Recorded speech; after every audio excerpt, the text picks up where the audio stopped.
सीधे आपको लिए चलते हैं। शिजान का परिवार इस वक्त प्रेस कॉन्फ्रेंस कर रहा है क्योंकि वो लगातार कहते रहे कि हम चुप हैं, तो हमें इसको कमजोरी के तौर पर ना देखा जाए। जिसके वजह से at the instigation of mister Sanjeev Kaushal, Vanita की सुनिए, तुनिशा की मां वनिता जी ने तुनिशा का मोबाइल तोड़ दिया, तुनिशा का गला दबाया है।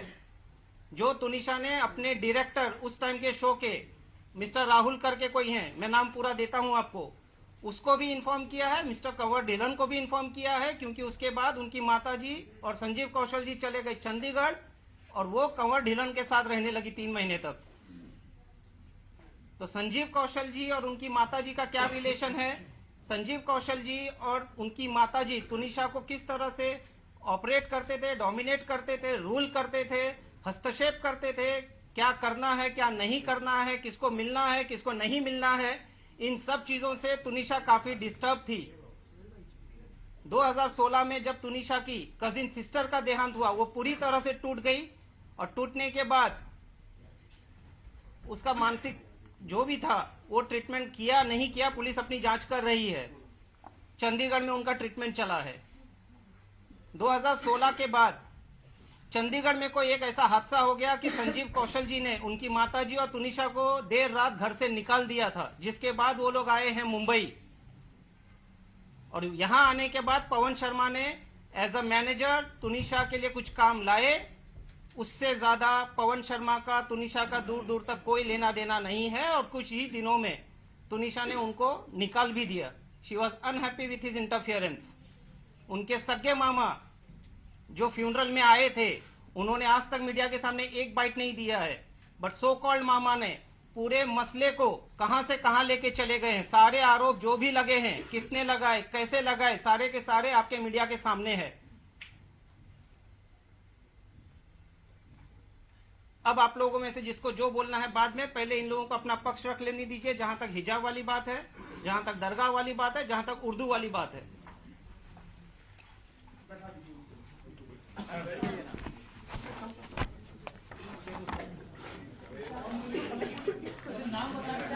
खाली नाम रिलेशन। नमस्ते, सलाम, सत श्री अकाल। मैं हूँ फलकनाज।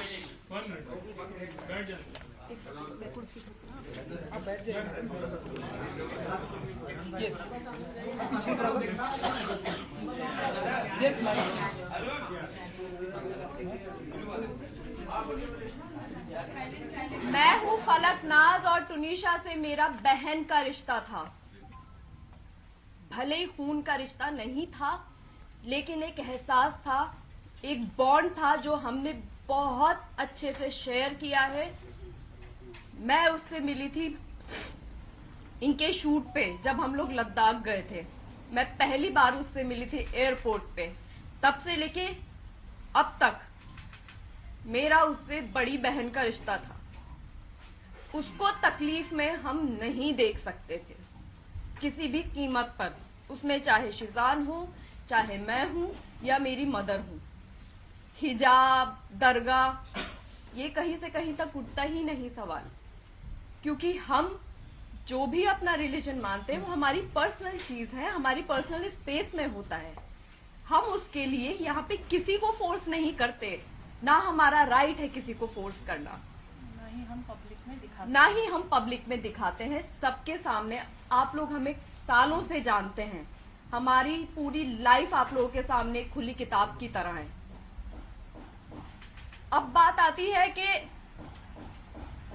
उसको हमने फोर्स किया, या उसका वो जो हिजाब लेने वाला फोटो जो सर्कुलेट हो रहा है, वो शो का फोटो है, शो की शूट का फोटो है। उर्दू सिखाना, हम जब मायथो करते हैं, इसने मायथो किया है, मैंने मायथो किया है, हम भी तो हिंदी बोलते ही है ना, शुद्ध हिंदी। हम जब 12-13 घंटे एक कैरेक्टर में, शो में रहते हैं, एक आउटफिट में रहते हैं, हम 25 से 30 दिन हम शूट करते हैं, तो वो बहुत नेचुरली हो जाता है कि हम वो लैंग्वेज बोलने लग जाते हैं। और किसी लैंग्वेज का रिलीजन से क्या लेना देना है, हम इंडिया में रहते हैं, इतनी सारी भाषाएं हैं, तो लैंग्वेज बोलना, रिलीजन एक्सेप्ट कर लेना या कन्वर्ट हो जाना प्रूफ नहीं करता है।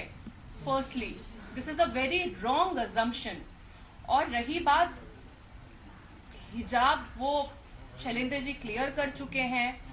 रिलीजन बहुत पर्सनल होता है और हम किसी को कभी फोर्स नहीं कर सकते हैं, ना ही करेंगे। और हम जो भी करते हैं वो हम अपनी पर्सनल लाइफ में करते हैं, हम सब चीजें सोशल मीडिया पर नहीं डालते हैं। करेक्ट? करेक्ट। और आप लोग कहाँ रिलीजन पे अटके हुए हैं? यहाँ पे मेंटल हेल्थ का सवाल है। लेकिन मैं एक चीज बोलना चाहूंगी। जिस दिन फलक उनको उनकी माँ ने, वनीता शर्मा जी, आपकी रिस्पेक्ट में आपको बोलना चाहती हूँ, आपने तो बहुत बदतमीजी की है, लेकिन हम अपनी डिग्निटी हमें मालूम है कि हमें कहाँ कैसे मेंटेन करनी है। आपने बोला कि फलकनाज उसको दरगाह पे लेकर गई, तो आपकी बेटी आपसे सब कुछ शेयर करती थी, तो आपको ये नहीं पता कि दरगाह पे वो किस दिन गई है, कहाँ पे गई है। आजकल सोशल मीडिया है, सोशल मीडिया पे उसने कहाँ फोटो अपलोड की है, किस दरगाह पे वो एक्चुअली गई है और कितने बजे गई है, किस डेट में गई है। तो आप प्रूफ भी तो लेकर आइए ना। आप कुछ भी, मतलब कुछ भी आप बोल रही हैं। आपने एक चीज बोली कि आपकी बेटी को शिजान ने थप्पड़ मारा। आप में से बच्चे होंगे, किसी के बच्चे हैं आपके, किसी के, सबके होंगे। आपको अगर आपका बच्चा आके बोलता है कि मुझे थप्पड़ मारा गया है और सेट पे मारा है या मुझे टॉर्चर किया जा रहा है, आप लोग क्या करेंगे? क्या करेंगे आप लोग इंतजार करेंगे? आप लोग सिर्फ फोन पे कॉन्वर्सेशन करेंगे? आपका फर्स्ट रिएक्शन क्या होगा? हमारे बच्चे को थप्पड़ मार दिया और मैं बैठी हुई हूँ, मैं एज ए माँ होने के नाते बात कर रही हूँ। आप फादर हैं तो मैं क्या करूंगी? मैं बैठी रहूंगी, बस मैं फोन पे बात कर रही हूँ। मेरे घर पे उनका आना जाना था, मेरे घर पे आती थी, वो मुझे फोन करके कह सकती थी, मेरे घर पे डायरेक्ट आ सकती थी। वो आती थी मेरे घर के ऊपर, मैं डिनाई नहीं कर रही हूँ। अच्छे से खाती थी, पीती थी, बात करती थी, रहती थी, सब कुछ था उनका। तो जब ये इंसिडेंट हुआ, उन्होंने इंतजार क्यों किया? वो मेरे घर पे क्यों नहीं आई? उन्होंने शिजान को थप्पड़ क्यों नहीं मारा? उन्होंने मुझसे क्यों नहीं कहा? वो इंतजार कर रही थी कि टूनिशा कुछ ऐसा स्टेप उठाए, वो ये चाहती थी। और एक चीज, सबसे इंपॉर्टेंट चीज, उनकी इकलौती बच्ची गई है। इकलौती बच्ची, मतलब मेरे तो अल्हम्दुलिल्लाह और भी बच्चे हैं, लेकिन किसी की इकलौती बच्ची हो या किसी के 3 बच्चे हो, ये चीज मैटर नहीं करती। माँ बाप के लिए हर बच्चा मैटर करता है। किसी बच्चे ने सुसाइड किया है और कल की डेट में उनका वकील पावर ऑफ अटर्नी ले रहा था। वो पावर ऑफ अटर्नी किसी को दे के जा रही है। आपकी जिंदगी में कुछ नहीं बचा है, आपकी औलाद चली गई है, आपकी लाइफ में कुछ नहीं बचा। आपकी लाइफ का भी एक मकसद होना चाहिए कि आपकी बच्ची ने ऐसा क्यों किया है, ये दुनिया के सामने आना चाहिए। और वो पावर ऑफ अटर्नी उस बच्ची के केस की वो दे के जा रही हैं और वो चली गई हैं। वो ये कैसे कोई मां कर सकती है?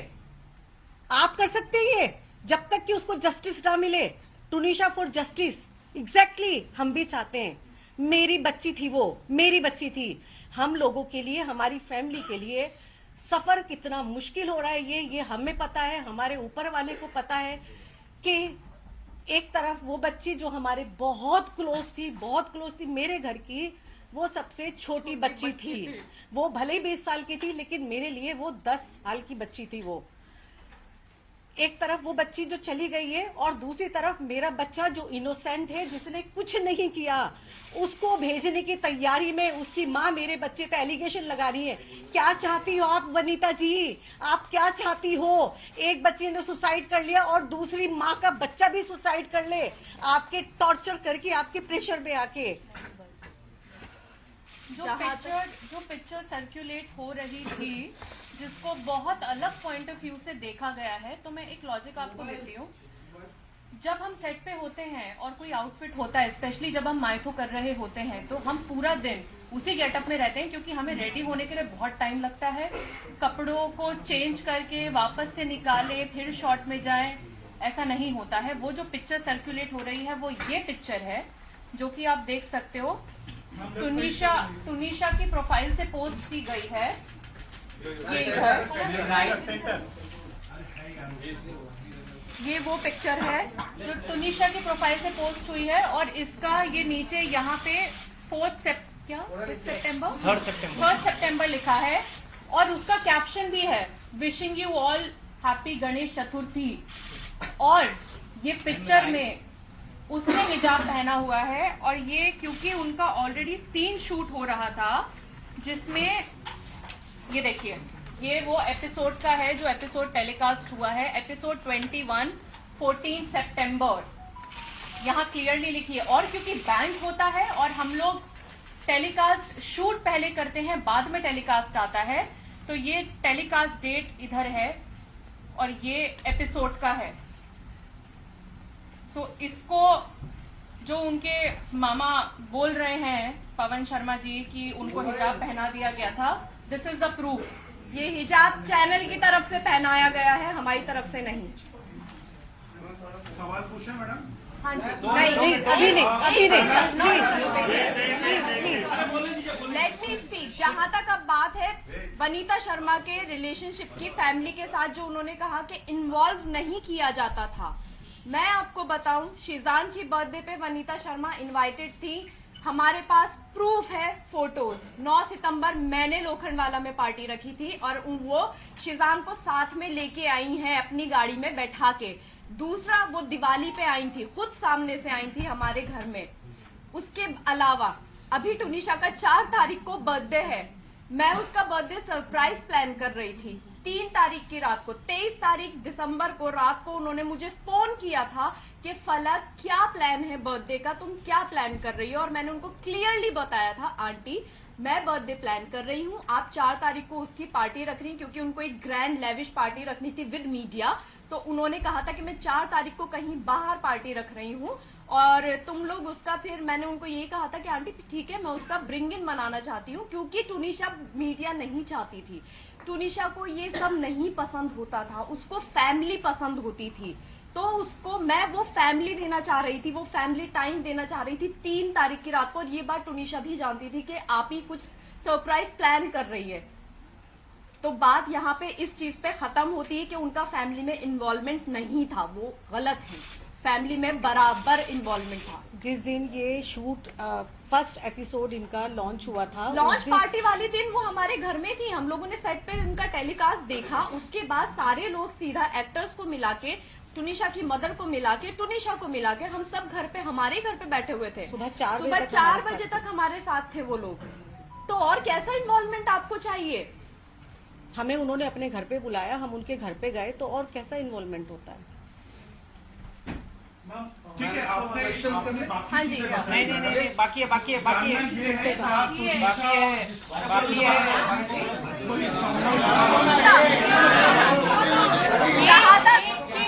जहाँ तक उन्होंने कुत्ते की बात की है कि उनको कुत्ते से डर लगता है, उनको कुत्ता पसंद नहीं था और हमने जबरदस्ती कुत्ता दिलवाया, तो मैं ये यहाँ पे अभी क्लियर कर देती हूँ। ये वनीता शर्मा जी हैं, यहाँ पे नीचे संजीव कौशल का कुत्ता है जिसकी 20 दिन पहले डेथ हुई है, और ये जर्मन शेफर्ड है, ये चंडीगढ़ का कुत्ता है। ये फोटो संजीव कौशल के घर का है जो मुझे टुनिशा ने भेजा था, क्योंकि वो उसकी विश थी, बकेट लिस्ट की पहली विश थी टुनिशा की कि उसको एक पेट चाहिए, बिकॉज वो मेंटली बहुत सफर कर रही है और उसको प्यार चाहिए किसी से। वो एक डॉग लेना चाहती थी और ये उसने तब मुझे भेजी थी कि आप ही सी मम्मा को बोलती है, एक तरफ के डर लगता है, दूसरी तरफ वो इतने बड़े कुत्ते के साथ लेटी हुई है। आप देख सकते हैं, ये आप सबको दिया जाएगा। कुत्ता। रही बात टैटू की, टैटू यहाँ पे कोई किसी को जबरदस्ती नहीं बनवा सकता। इट्स आपके ऊपर कोई भी सुई नहीं लगवा सकता जबरदस्ती। टैटू उसकी दूसरी बकेट लिस्ट विश थी। उसने जो इंस्टा पे पोस्ट भी किया है, जब उसने टैटू बनवाया था, उसने कैप्शन में बहुत क्लियरली लिखा है bucket list and done. Exactly मैं उसके लिए वो थी जो उसकी बकेट लिस्ट क्लियर करवा रही थी, क्योंकि वो आप ही से सब कुछ शेयर करती थी, वो अम्मा से सब कुछ शेयर करती थी। बात रही आप ही और अम्मा की, हमें यहाँ पे शीजान के या शफक के जितने भी जानने वाले हैं, दोस्त हैं, वो इनके कॉन्टेक्स्ट में हमें आपी और अम्मा बोलते हैं। हम हैं आपी और अम्मा। हम जब सपोज मैं किसी और अदर कास्ट के फ्रेंड के घर पे जा रही हूँ, माई फ्रेंड इज हिंदू, और मैं उसकी मासी से मिलती हूँ, मैं उनको ऑटोमेटिकली मासी ही बोलूंगी। It is very obvious. आप लोगों के भी फ्रेंड्स होंगे, आप लोग उनके पेरेंट्स को या भाई बहनों को मम्मी पापा भैया भाभी यही करके बोलते होंगे ना। तो ये तो एक बहुत जनरल सी चीज है। इन सब चीजों से धर्म बदल, ये इतना गंदा, इतना उसको इतना गलत मोड़ के बताया है कि बस फंस जाए, मतलब ब्लैकमेलिंग, ब्लैक मैजिक, हिजाब। ब्लैक मैजिक क्या था ये? Black magic, what is black magic? Seriously actually आप मेंटल हेल्थ को छोड़ के, वो पॉइंट हटा के आप सब कुछ बोल रहे हो। आपने एक बार नहीं बोला कि मेरी बच्चे की मेंटल हेल्थ ठीक नहीं थी और मैंने ध्यान नहीं दिया। टुनिशा ने 2018 में उसने एक आर्टिकल निकाला था जिसमें उसने बहुत क्लियरली बोला है कि मुझे मेरी ग्रैंड मदर और मेरी कजन सिस्टर के डेथ के बाद से मैं बहुत एंजाइटी से निकल रही थी। मैं सेट पे जाती थी तो मुझे ज़ॉम्बी फील होता था। वो लड़की इतना क्लियरली बोल के गई है और उनकी मम्मी अभी भी इसी डिनाइल में है कि उनकी बेटी को सिर्फ ओसीडी था। वो काम नहीं करना चाहती थी। Let me clear this. उसको घूमना था, उसको दुनिया देखनी थी। वो कभी बाहर नहीं निकली। पहली बार हमारे साथ बीच पे गई थी वो बच्ची, फॉर गॉड से। दाना पानी और वो बहुत खुश थी। वो बहुत खुश थी। उसने पहली बार बाहर की जिंदगी देखी। और मैं एक बात बोलूं, हमें बहुत फक्र है कि हमने 5 महीने उसको बहुत खुशी दी है। बहुत खुशी दी। काश हम उससे पहले मिले होते और जितना साल वो जी है ना बच्ची, हम उसको शायद और खुशी दे सकते। सीना ठोक के ये बात बोलती हूँ मैं। तो क्या उनकी मम्मी उन्हें बाहर जाने नहीं देती थी? नहीं जाने देती थी। वो बहुत फोन करती थी। ये बात पुलिस कर रही है इन्वेस्टिगेट कि उनको कितने कॉल्स। जब मैं लद्दाख में थी तुनिशा के साथ, मेरे फोन पे मिस्ड कॉल्स हैं, बैक टू बैक कॉल। मतलब उठाया, हाँ जी मम्मा, हाँ टुन्नू खाना खा लिया, हाँ जी मम्मा, अच्छा मैं अभी सोने के लिए लेटी हूँ, कट तो वापस फोन। वो इतने फोन करती थी कि तुनिशा फोन फेंक दिया करती थी अपना। ये मेरे सामने हुआ है। ये पूरी यूनिट के साथ होता था क्योंकि वो यूनिट में भी सबको फोन लगाया करती थी। अभी उन्होंने अपने स्टेटमेंट एक सेकेंड अभी उन्होंने अपने स्टेटमेंट में, जहां भी वो बैठी होंगी, आई डोंट नो, मैं नहीं देखा, उन्होंने एक चीज बोली कि जिस दिन तुनिशा ने, मेरी बच्ची ने जिस दिन ये किया है, ये हादसा हुआ है, उस दिन उससे उनकी बात हुई थी और उस बात में वो इसने ये कहा था और वो बहुत हैप्पी थी। उसने ये कहा था कि मम्मा मुझे क्रिसमस मनाने जाना है। तो उन्होंने ये कहा कि बच्चा कोई बात नहीं है, मैं तेरी ईपी से बात करती हूँ और मैं तेरी टिकट कराती हूँ। अगर तुझे छुट्टी मिल जाती है तो मैं तेरी टिकट कराती हूँ। लेकिन उन्होंने ये नहीं बताया कि 2 एल्बम सॉन्ग वो साइन कर चुकी थी और करे नहीं थे, वो करना नहीं चाहती थी। वनीता जी ने वो साइन करवाए थे म्यूजिक एल्बम। 24 तारीख की रात की उसकी फ्लाइट की टिकट हो चुकी थी क्योंकि 24 को जिस दिन उसने ये सब किया है, 12 से 1 बजे के बीच में मेरी उससे फोन पे कॉन्वर्जेशन हुई है मेरी उससे। बहुत लाइट नोट पे उसने मुझे ये चीज बोली थी कि अम्मा मैं जा रही हूँ क्योंकि मेरे बेटे का बर्थडे था, छोटे वाले का, और 25 को क्रिसमस डे पे और 24 को नाइट में हम लोग उसका कुछ करने वाले थे। तो वो उसको भाईजान बोलती थी। उसने बोला कि अम्मा मैं जो है वहीं से चंडीगढ़ से उसके लिए गिफ्ट लेकर आऊंगी, आप शब्बी भाईजान को बोलना कि मैं वहीं से लेकर आऊंगी। तो मुझे ये चीज पता थी कि वो जा रही है। 25 का उसका शूट था और 26 को वो वापस आ रही है। आने के बाद वो वापस से हमसे मिलने वाली थी। 15 या 16 तारीख को उसकी डेट दे दी गई थी कि ये अवेलेबल नहीं है, पेंडिंग वर्क है और शूट रिगार्डिंग उसको चंडीगढ़ जाना है। और आप मिसगाइड कर रहे हो। उन्होंने सबको मिसगाइड किया कि वो खुश थी, वो ये एल्बम ही नहीं करना चाहती थी। आपने कहा कि उसकी टिकट नहीं हुई थी, मैं करवाने वाली थी और मैं उसमें उनके प्रोडक्शन में छुट्टी के लिए बोल रही थी। टिकट तो ऑलरेडी बुक थी उसकी, आने की और जाने की दोनों की थी, छुट्टियां ऑलरेडी लगी हुई थी। वो ये सॉन्ग इसलिए नहीं करना चाहती थी क्योंकि उसका फेस खराब हो रहा था बहुत ज्यादा। उसने मना किया था कि मैं इस फेस के साथ शूट नहीं करना चाहती अम्मा, मैं ये शूट नहीं करना चाहती हूँ। बट उसको फोर्स किया गया एज यूजुअल। जो उसको अभी तक काम करवाया गया है, फोर्सफुली ही करवाया गया है उस बच्ची से काम। वो बच्ची काम नहीं करना चाहती थी, वो शूट पे जाना ही नहीं चाहती थी, उसको रेस्ट करना होता था। मतलब एक सवाल है, एक मिनट